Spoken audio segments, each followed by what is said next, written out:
presentation. To introduce myself, I am Caitlin Tilley, and I'm joined here with my research team. I have Walter Wheely, Iona Stava, and Sarah Cronin.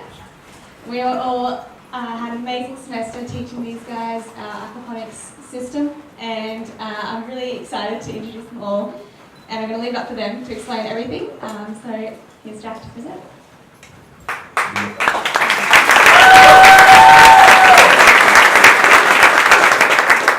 Good morning, everybody. Welcome to our presentation. Thank you for coming. My name is Jack. I'm Bobby. Hi, I'm Andrew. Hi, I'm Kai. Hi, my name is Elfie. Good morning, I'm Jillian. And we are the aquaponics team. And this is our presentation on aquaponics, a new age solution to food insecurity.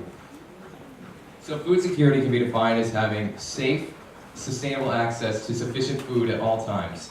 And this can be split into three main categories: availability, which is the quantities and consistencies of this food; access, which is the means of getting it; and utilization, which is the nutritional impact this food has on one's body. And so since we are expecting a 3.5 billion population increase over the next 30 years, and with dwindling resources such as space, water, soil, and climate change on the horizon, we are on the verge of a global food crisis. As many as 1 billion people could be facing starvation in the near future, and hunger is the potential to be the most prevalent and pressing issue of the 21st century. According to Ernst van den Ende, who is a leading researcher and managing director of Wageningen University and Research's Plant Science Group, we must produce more food in the next 4 decades than all farmers in history have harvested over the past 8,000 years. SIDS, which is a small island developing state, the Bahamas is an example of one of those, struggle with food security as they are on an island and are forced to import the vast majority of their food. An example of why they must import is here in South Lucra. There is really poor soil for farming, as the soil is limestone rich, which means it is basic and provides little to no nutrients for the plants growing in it. And so because of this, we must import 89% of our food here in the Bahamas, which is expensive because it costs $1 billion per year to import all that food. It has a high carbon footprint, and the food is also a lower quality. So we must find a more sustainable means of producing food, which means using less water, space, and fossil fuels.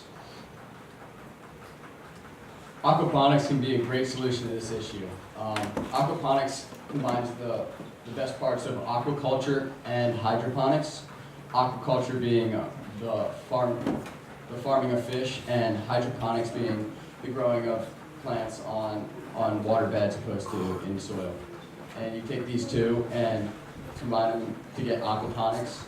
Aquaponics is you feed the fish, and the fish then create waste that goes through a system with bacteria in it that then converts that waste into nutrients that the plants can absorb. And after the plants absorb it, it comes back into the fish tank as clean water. There's a multitude of benefits to this. You use 90% less water than traditional farming. There's minimal environmental impact because you don't need to use any pesticides, and there's 200% more output per square foot, meaning we can get a lot more crops in. What I feel is the most important part of this is there's no soil needed, and this is big because you can grow in places like cities and places like the Bahamas where the soil isn't so great, and I think that's the biggest part of this issue. And Andrew will go into talking about how this system is, how it works. Here at the Island School, we have a simple aquaponics system with 8 fish grow-out tanks, 5 grow beds where we produce lettuce, mint, basil, and other leafy greens, 2 filters, the swirl filter and the biofilter, and a sump tank. The first step of the aquaponics cycle is the fish grow-out tanks. What happens here is we feed the fish, and the fish produce waste. With the waste in the water, it creates ammonia-rich water. How the swirl filter works is that the water from the fish grow-out tanks starts from the bottom to the top, moving through 3 different sized layers of mesh, ranging from large to small. Basically what this filter does is filter out all the solid waste before moving into the biofilter. Inside the biofilter, there are little macaroni-shaped pieces of plastic called biomedia. The special thing about the biomedia is that it has a high surface area, which acts as a breeding ground for bacteria to grow easily. The bacteria then converts the ammonia-rich water to nitrate and nitrite. The grow beds, the plants in the grow beds use these nutrients to grow and produces fresh water for the sump tank. The sump tank acts as a water reserve for all the fresh water in the system. A pump then pumps it back to the fish grow-out tanks, and the system will start recirculating. I also want to point out that all the produce that we produce goes straight into the dining hall, and we harvest the tilapia around every 3 months. So something really unique about our system here on campus is that we have an on-site nursery and broodstock where we breed our own tilapia, which our baby tilapia are called fry.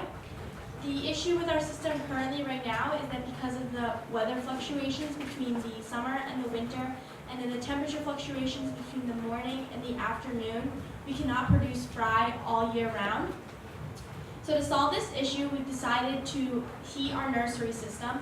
But if we heated the nursery system as it is now, connected to the main system, it would be inefficient because the tilapia breed at 28 degrees Celsius and the lettuce grows at a much lower temperature. So to do this, we've decided to separate our nursery from the main system, creating just an aquaculture system.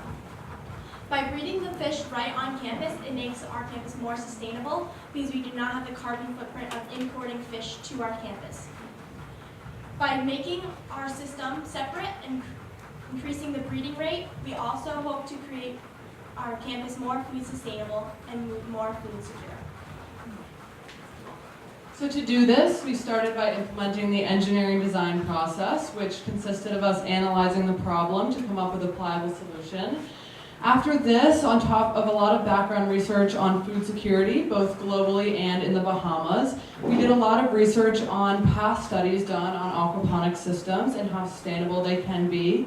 We then moved on to a lot of preliminary calculations, which consisted of calculating flow rates and measuring our existing tanks, because we did plan to implement the new nursery underneath our existing tanks.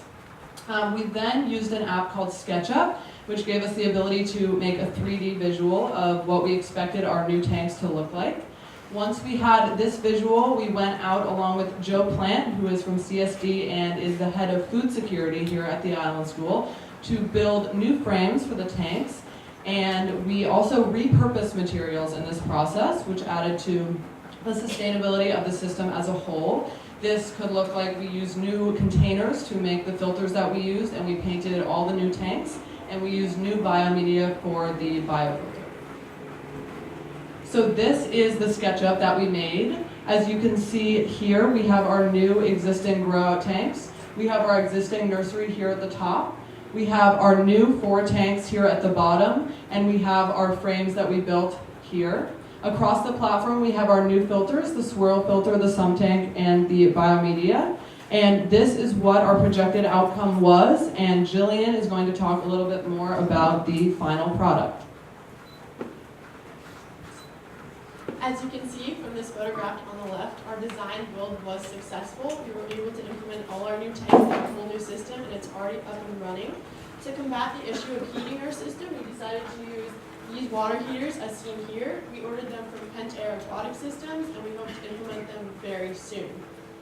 What this will look like is, instead of having a graph here, this shows the temperatures for the month of October of this year. Not only do we have fluctuations in temperature from day to day that are not so optimal for our breeding conditions, but we also have fluctuations from the morning to the afternoon. What we hope to do with the installation of our heaters is make the graph go from fluctuating like this to a solid line at 28 degrees at all times. So no matter what the seasonal weather patterns are, no matter what the climate might be like or day-to-day basis, we will have an optimal temperature of 28 degrees Celsius for our tilapia to be breeding at. So, taking aquaponics a step further aside from our campus, perhaps if we were able to expand our system a little bit, we can move past leafy greens and produce tomatoes, anything else that maybe takes a little bit more than just what we have so far. But also, we can implement aquaponics systems in inner cities where there's no space for farming, no soil. Small island developing states like the Bahamas, like Eleuthera, where shipping is not optimal, where there's low soil count, there's minimal space, as well as arid landscapes where there might be limited water supplies or dry, hot air. By implementing aquaponic solutions around these areas, we can ensure that despite this growing food crisis, people will not go hungry. We wanted to take this time to acknowledge everyone who has helped us along the way. First of all, to our friends and family for coming out and supporting us. It means the world. We also wanted to thank the CSD team and the facilities team. We wanted to thank Kate Kincaid for overseeing the entire research process and the communications team for helping us out with pictures. Most of all, we really wanted to thank our research advisors, Sam, Caitlin, Iona, and Walter. We couldn't have done it without you. Thank you so much for helping us through this process, and thank you guys for watching.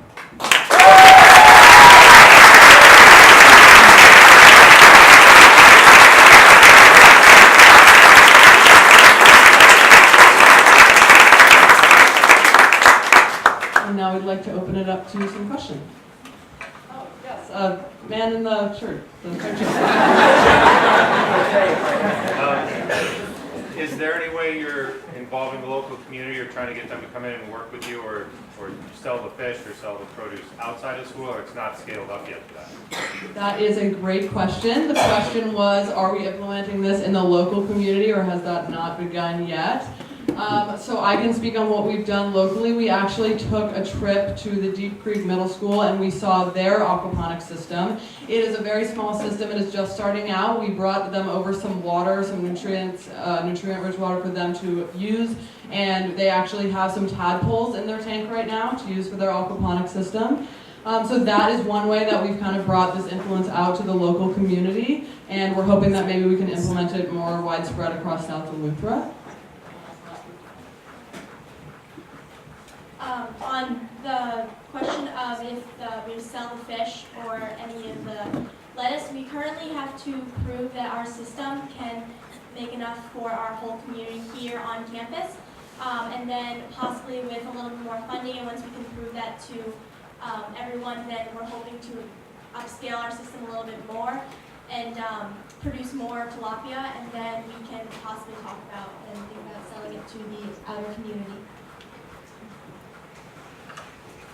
Yes? Why did you choose tilapia versus other choices? Yeah, that's a great question. So the question was, why did we choose tilapia over maybe another breed of fish? So tilapia are actually a very great breed of fish to use in an aquaponic system. They're a very resilient breed of fish as opposed to a lot of other breeds. They can thrive well in a lot of different temperatures and when packed in with a lot of other fish like they are in our grow-out tanks. There are multiple fish in each tank. So they are the optimal breed to use because they're just very resilient and they're a very strong breed of fish to use for the tanks. But that is a great question. Yes? What do tilapia eat? What do you feed fish? Students. We have some fish food that we unfortunately have to import here, and we feed them that every day. We have a set amount.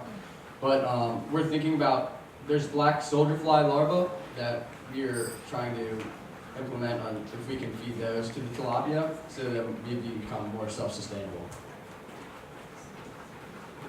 So for the tilapia, I heard you say every 3 months you're eating them now.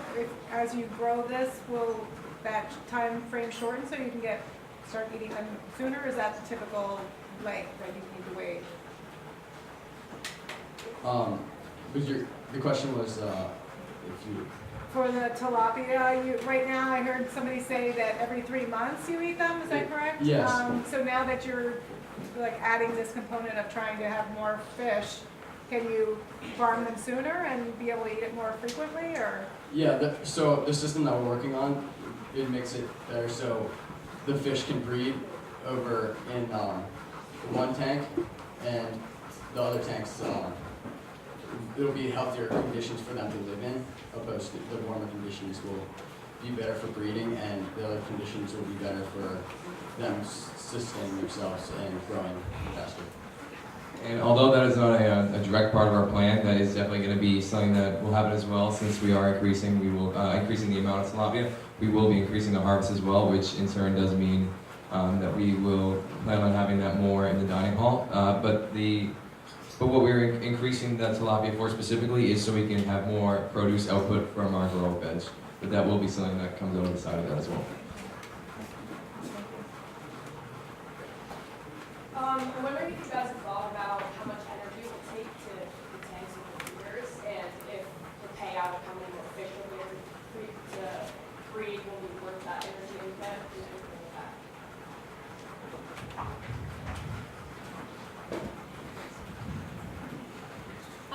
Yes, we have thought about that. Currently, we have solar water heaters on our roofs.